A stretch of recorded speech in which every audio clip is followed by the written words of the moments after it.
Hey all. So we're back with War 2 of Season 37, and I am once again taking a Conflictor fight with Reed, which, I don't know, definitely defies what I would normally advise people to do. But I've done this several times now, and it honestly just feels extremely safe. Like, more safe than a lot of other options. You do need the House of X pre-fight because you are going to be parrying a lot, but the idea here is to make sure, even without Defiance, note that he could have nullified that. The idea here is to put Conflictor on cooldown by getting him to throw a special, and then to throw your special too, and so to get your debuffs back up. Because we don't have Defiance and Longshot is scary and this can definitely cascade, um, I am using Science Power Back boosts just to make it that much safer so that we get ramped faster, because I don't really want to have to land a bunch more combos before getting to this second special 2. Once the second special 2 is up, I don't really worry about the rest of the fight, but that's the one that matters. Then he, of course, throws this. I throw the last special too, but the fight's over basically as soon as you get the second Petrify up, because that's when you stop having to worry about Mystic Dispersion. That's when you stop having to worry about Conflictor. That's when you stop having to worry about Longshot stealing your power. So, very safe fight, but just be ready for it and make sure that you're paying attention to that Conflictor timer. So then we have Hulkling versus Peni, and this is one of the fights he was built for. So there's not a whole lot going on here. I'm gonna try and make sure that I'm unblockable as I get to the special 2, so that I get the second Fury. That'll make this much faster. But that's really the important part here. I've been staying on top of brute force. I have plenty of aptitudes, but yeah, that's what I need to make sure I do. Is go ahead and hit into her. There now. The shield's already down, telling you how incredible Pierce is at helping with that. But we do manage to get the unblockable up in time for the special 2. We go ahead and block this, take a little bit of degen damage, but class advantage is helping us out. We have lost the Fury, but it doesn't really matter. Just Hulkling with class advantage and with Pierce cutting through Penny's defenses is all you need there. I took a slight risk with the fact that her shield came up at the end of the special 1, but she was done. So then we're moving on to Mangog on this new node 23, the Scared Stiff Bubble Shield node. There are plenty of champions that can take this.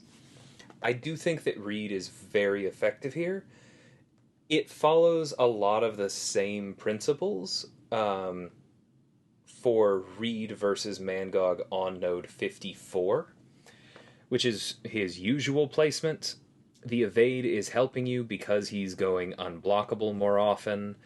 Power Focus 2 actually helps us significantly here. I am pushing him to the special 2 because it itself is not fully unblockable. It prevents him from going unblockable and unstoppable. Basically, I don't have to worry about the rage, and right here I mess up. Because if I had stayed a little closer to him, I wouldn't have lost my debuffs. So, oops on that. But you can see that I'm just not very worried about the special 2, because we are heavily weakening it. Reed's resistance ignores the reduction to block proficiency, so he still stays very tanky even through Bubble Shield. Because we have debuffs on him, we're taking less damage thanks to inequity. There's just a lot of layers to why this fight works really well for Reed. You can see as soon as he went unblockable there, we evaded. Because remember, Reed gets extra evade chance anytime an unblockable attack is started. So this fight would already be over, if we hadn't dropped the debuffs there, if I had been more on top of my heavy timing. But it's still extremely safe, because we can keep pushing him to the special 2. We know it's not going to kill us. This is not node 54. This is not aspect of evolution. Just all of that danger isn't really here.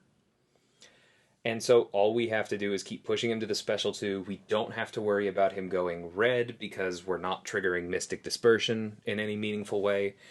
and suppression plus power focus just means he's never going to go red. Incredibly safe fight. So now, there's not really anything in particular that makes Hulkling good against Rhino other than the fact that he's not small, and so that unblockable isn't triggering as often. But we did talk about how Hulkling is quite good for strike counter because his ability power rate allows him, as long as you are converting charges a lot, to just make sure that you always have a special one to throw as you get around to that counter. Additionally, the fact that some of his ability power rate is triggered on his pierce buffs as you're hitting into block just makes it that much easier to make sure that, like I said, you always have enough power to throw a special. It even allows us to get up to a special 2 here without having to worry about using power backs or anything like that. So for a relatively vanilla fight, Hulkling just destroys strike counter. Moving on to Jabari here, this is the first war fight I've taken with my newly rank 4 Magneto House of X. Yes, I know how funny it is that Reed and Magneto are rank 4 and Hulkling, the more conventionally strong champion, is rank 3. Yeah, I like it this way. I do probably want to take Hulkling to rank 4 at some point, but Magneto House of X is just a perfect Jabari counter. He uses his own pre-fight to make sure that he can safely stun her, and then even if he does feed her a debuff for her to purify, or if she throws the special 1 at you and gains Huntress charges that way, you just don't have to worry about it because they all go away as soon as you gain a prowess. As you saw there, I took a risk and threw the special 1 while she still had the cleanse up. I was kind of hoping the timing would line up. It's okay, it didn't. But then I just landed a parry, threw a heavy, got the guaranteed prowess, and all of the consequences were gone. The fact that he just completely shuts down every side of her kit, even if he gets hit, he's bleed immune, right? Just really makes this incredibly safe. Plus, it's a free use of his pre-fight, because if he's the one fighting, he just gets it back. Easily could have done this with Hulkling, but might as well use the rank 4 that's purpose-built for taking her down. Now, she is being a little bit stingy with the special 2s here, so we are triggering the Disorient, but we're being careful not to rely on parries while it's active, and so it's just feeding us willpower healing. So yeah, would assign that fight any day of the week. And then we move on to the newest, weirdest one, this infamous Iron Man, or iDoom, as I will probably often be calling him to make sure I don't accidentally call him Iron Man Infinity War, on Stunning Reflection with Hulkling. Now again, number of counters to this. You could definitely bring someone who would armor break him. I think possibly the hardest counter to this particular node would be somebody like Immortal Abomination, or even Dr. Voodoo or Man-Thing, with Odin pre-fights to turn off the unblockable part of his aura. But Hulkling is very good for it as well. It's easy for him to keep up 3 unique buffs to turn off that aura. And the thing to remember here, or I guess, sorry, 4 unique buffs. 3 just makes it 0 duration, but it still triggers. Or not 0 duration, 4 seconds instead of 8. But the thing to remember here that makes this much easier for Hulkling is that because Infamous Iron Man's first medium attack is a non-contact hit, and thus cannot be parry stunned, you can freely parry. You can perform your well-timed blocks, which gives Hulkling that bulwark, and also makes him more likely to throw heavies, and just generally makes the fight easier to control, without worrying about stunning him, and therefore getting it reflected on you. You do have to make sure you don't re-parry, but personally, I find that it is much easier to prevent an accidental re-parry than it is to prevent an accidental parry. So, basically, as soon as I clocked that in my duels, I stopped being even a little bit worried about this fight. Definitely could have thrown the special 1 before I triggered his regen. I'm still not entirely used to when that triggers. That's on me. But it's really not a problem. We're just going to hit him again. As you can see, there's nothing much to this fight. Even if he lands part of his special 1 on us, it's very, very difficult for him to do anything significant to Hulkling. We're going to regen most of the damage. Him triggering our regen buffs actually makes us stronger against him because we have more unique buffs. And even if he tried to land a shock, Hulkling is shock immune. It's just going to give us a charge. It's an extremely, extremely safe counter. Hulkling is also immune to power burn. Infamous Iron Man basically has no tools to take him down, so unless there is something else about the node, like a hazard shift that Hulkling can't take, you can always send him. You don't even need to worry about the armor break.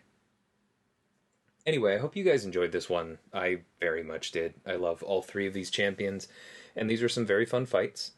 I guess we're actually pushing in war again, so I do need to mention results. We won our first war. We did lose this one.